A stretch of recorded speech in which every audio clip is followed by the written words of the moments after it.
How to check browsing history on Wi-Fi router. So let's get started. First of all, get your IP address. It's sometimes located on the bottom of your router, but you can also check your settings window or preferences on the Mac. Then copy the IP address. It is an 8-character string of numbers. Then all you have to do is paste the IP address into the address bar of a web browser. This should take you to login page for your router. Now sign in with your router's admin username and password. You will usually find these on the bottom of your router if you did not change them.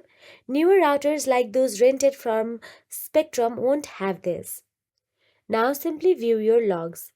Different router manufacturers have different site layouts, but you should see a tab or link to view your Wi-Fi history and logs. You should see a list of websites shown as IP addresses that your router has visited. If you want to look at specific device's activity, you will need to find that device's IP address in an area similar to device list and check the logs for the activity from that address. So that is it. If you found this video helpful, please like, share and subscribe, and thank you so much for watching.